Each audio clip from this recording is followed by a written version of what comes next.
सास को हुआ अपनी भूल का एहसास। अपनी ज़िंदगी में बहुत बार देखी होगी कि सास बहू की रिश्ता अगर अच्छा हो तो माँ बेटी बन जाती हैं। अगर उनके रिश्ते में कड़वाहट हो तो एक दूसरे को देखना भी पसंद नहीं करती।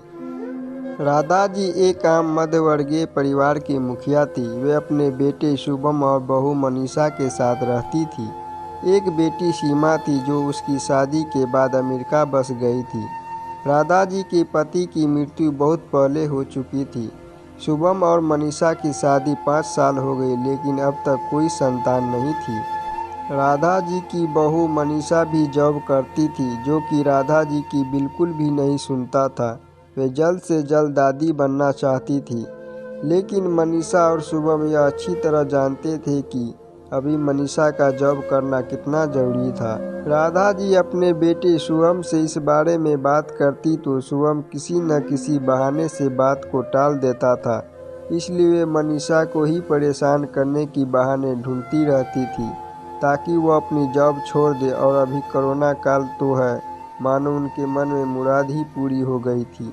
हालांकि वे दिल की बुरी नहीं थी, लेकिन पोते की चाह में वे न चाहते हुए भी ऐसा कर जाती थी। अपनी हम उम्र सहेलियों को दादी बनते देखकर उनका मन दुखी हो जाता था। उस दिन भी घर में ऐसा ही कुछ हुआ। ऑफिस के काम की वजह से मनीषा देर तक सोती रही और राधा जी को अच्छा खासा मौका मिल गया।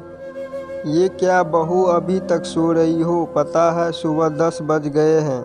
शुभम भी बेचारा कब से उठकर ऑफिस के काम पर लग गया है और तुम अभी तक सोई पड़ी हो। चलो अब उठकर सबके लिए चाय नाश्ता बना लो। मुझसे कुछ हो नहीं पाता, वरना मैं तुम्हारे भरोसे कभी नहीं रहती, खुद ही सब कर लेती। सॉरी माँ जी, वह देर तक काम चलता रहा, इसीलिए सुबह सुबह ही सोई थी, इसलिए समय का पता नहीं चला। आप चलिए, मैं जल्दी से आती हूँ। हाँ ठीक है, मेरा कुछ नहीं, पर शुभम को देख लो, उसे कुछ चाहिए तो नहीं? कब से उठा है बेचारा। हे भगवान, मुझे जल्दी से ठीक कर दे ताकि मैं अपने बेटे का ध्यान रख सकूं। राधा जी ने नाटकीय अंदाज में कहा। राधा जी ने अपनी बहू मनीषा को उठाते हुए कहा। मनीषा ने घड़ी देखी तो वाकई 10 बज गए थे।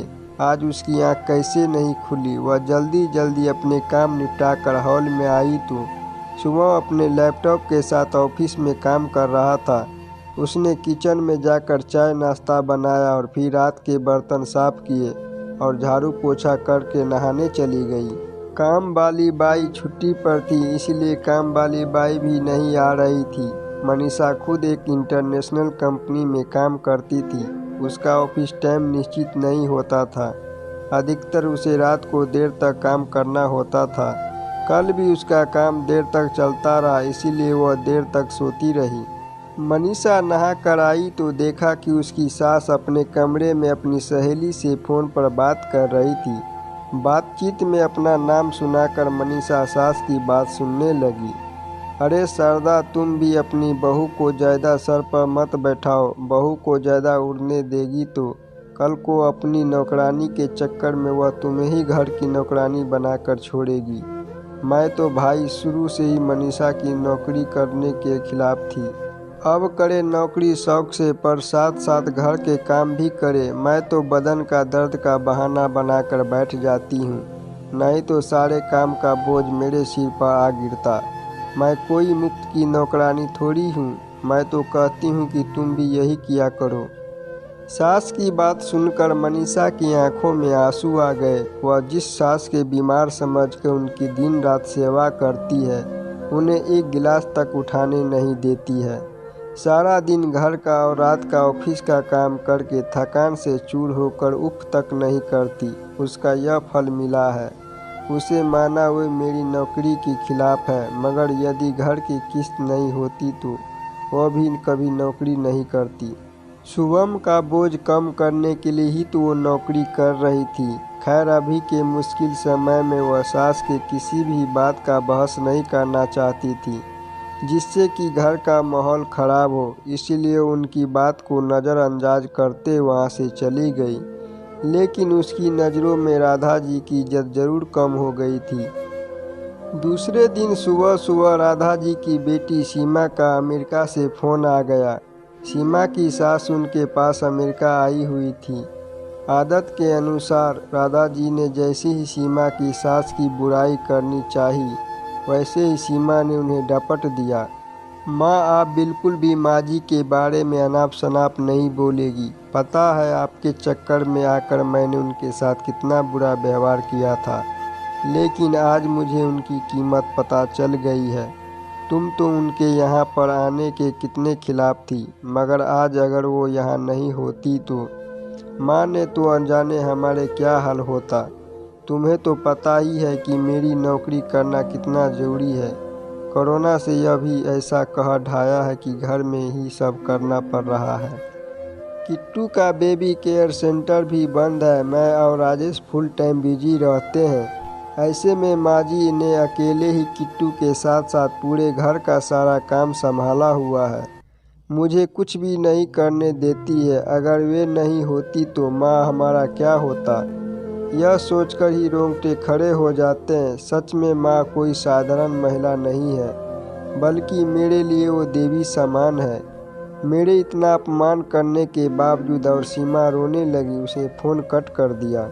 सीमा की बात सुनकर राधा जी की भी आंखें भर आई। उन्हें अपनी भूल का एहसास हो गया था कि मनीषा तो बकाई उनका कितना ख्याल रखती है।